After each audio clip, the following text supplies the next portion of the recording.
Sobrang baha talaga dito guys. So yung inakyatan ko pala guys. So ito talaga yung dahilan guys kung bakit talaga bumabaha.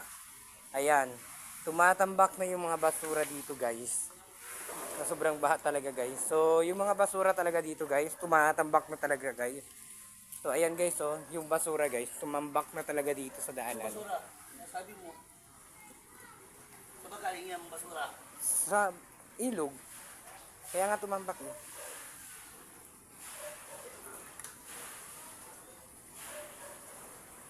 So, yung river na to guys, so talagang babae talaga to dito guys. For the first time, ngayon na ba to nabaha dito kuya?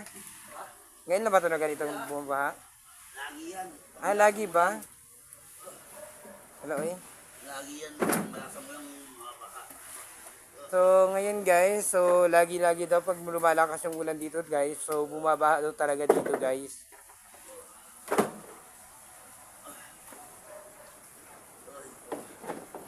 So, ngayon nililinisan ni kuya para makadaan ng maayos yung tubig guys.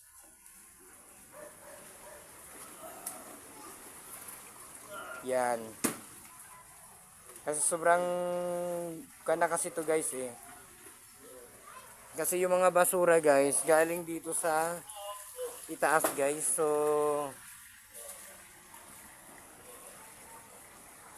ayan si tatay oh, naglilinis dito si tatay.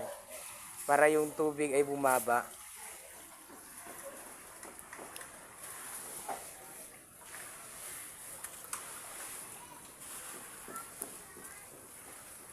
So parang hindi na ako makakadaan guys. So hanggang dito na lang po ako guys. Babalik po ako sa dati kong dinadaanan guys. Hanggang baywang ko ba yan dyan kuya?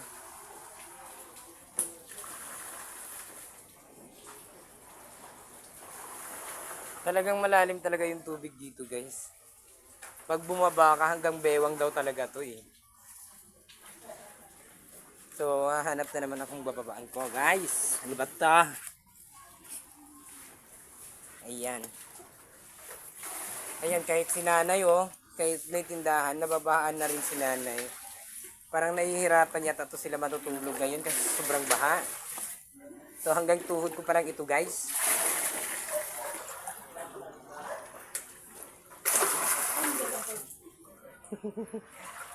Parang hindi yata nauubos ang tubig natin dyan ngayon ah. Hanggang saan ba talaga yung tubig kanina? Hanggang dito? Tumapaw talaga no?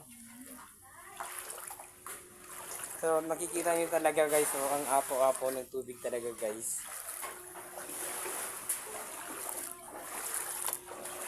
So ngayon, pupuntahan natin yung kabila guys. So bali dito lang ako dumaan. Bali may sultatan naman din eh.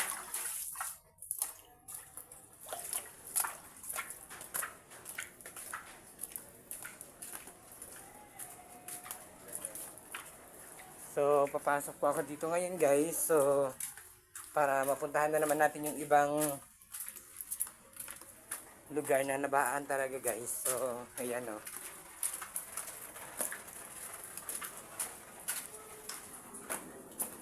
So ngayon guys, pumasok na pala ako dito. Ay!